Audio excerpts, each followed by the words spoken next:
గురువుగారు, కర్ణుడు, దుర్యోధనుడు ఇద్దరు కూడా మంచి స్నేహితులు. కానీ కర్ణుడిని దుర్యోధనుడు నిందించిన సందర్భం భారతంలో ఎక్కడుంది? అసలు మనం ఊహ చేయలేం.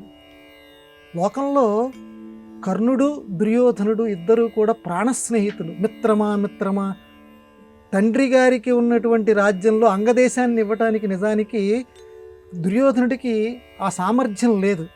కానీ తన తండ్రి ప్రకటించక మునిపే, తన తండ్రి అనుమతి తీసుకోక మునిపే నిన్ను అంగదేశానికి నేను రాజును చేస్తున్నానని చెప్పి దుర్యోధనుడు ప్రకటించాడు. అంత విపరీతమైనటువంటి అభిమానం. కర్ణుడు ఏం చెప్తే అది చేయటానికి సిద్ధం. అటువంటి దుర్యోధనుడు కర్ణుణ్ణి నిందించాడు ఒక సందర్భంలో. మనం నమ్మలేం. ఎక్కడ అంటే ద్రోణ పర్వంలో, మహాభారతంలో ఉన్నటువంటి ద్రోణ పర్వంలో సైంధవుడు చనిపోయిన తరువాత ద్రోణాచార్యుల వారి దగ్గరికి దుర్యోధనుడు వచ్చి గోడు వెళ్ళబోసుకుంటాడు. ఆ కర్ణుడు ఉన్నాడు చూశారా గురువుగారు, వాణ్ణి నమ్ముకొని నేను యుద్ధంలోకి దిగాను. ఏదో చేసేస్తాను, మంచిగా బ్రహ్మాండంగా యుద్ధంలో అందరినీ చంపేసేస్తాను అన్నాడు. చివరికి సైంధవుడు కూడా చనిపోయాడు, ఏమీ చేయలేకపోయాడు. పెద్దవాళ్ళు చెప్తుంటే నేను వినలేదు. ఇదే మాటలమ్మ, ఏమాత్రం నేను పలికిన వాటిలో అక్షర దోషం లేదు. పెద్దవాళ్ళు చెప్తుంటే నేను వినలేదు. ఆ కర్ణుణ్ణి నమ్ముకొని నేను యుద్ధానికి దిగాను. చివరికి నా గతి ఇలా అయింది అని కర్ణుడి గురించి నిందిస్తాడు దుర్యోధనుడు ద్రోణాచార్యుల వారి దగ్గర.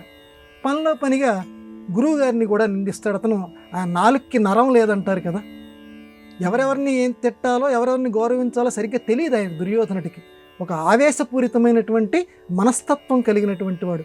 గురువుగారు, మీకు ఇంకా పాండవ పక్షపాతం ఉంది, అర్జునుడు అంటే మీకు చాలా ప్రేమ, అందుకే మీరు అసలు వాళ్ళని చంపటం లేదు ఇలా అని చెప్పి ఈ ద్రోణాచార్యుల వారిని కూడా నింద చేస్తాడు. కానీ అంతకు మునుపు కర్ణుణ్ణి నింద చేస్తాడు. మనం ఈ సందర్భాన్ని ఎలా అన్వయం చేసుకోవాలి?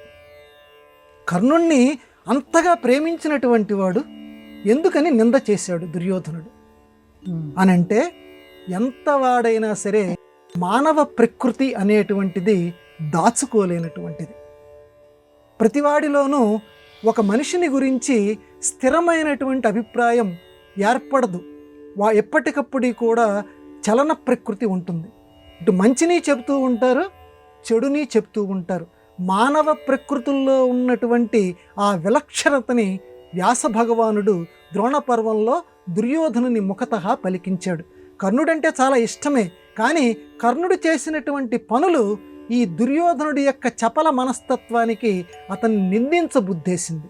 కాబట్టి రాజుల మనస్సులు స్థిరచిత్తములు కావు, వాళ్ళ దగ్గర మసులుకోవటం చాలా జాగ్రత్తగా ఉండాలని చెప్పి ధౌమ్యుడు పాండవుల్ని ఈ విరాట మహారాజు గారి దగ్గరికి కొలువు పంపించేటప్పుడు చెప్తాడు. రాజులు ఒక్క క్షణంలో ఏ క్షణంలో దగ్గరికి తీసుకుంటారో ఏ క్షణంలో కాలుతో తంతారో తెలియదు, అధికారులు చాలా జాగ్రత్తగా ఉండాలని ధౌమ్యుడు చెప్తాడు.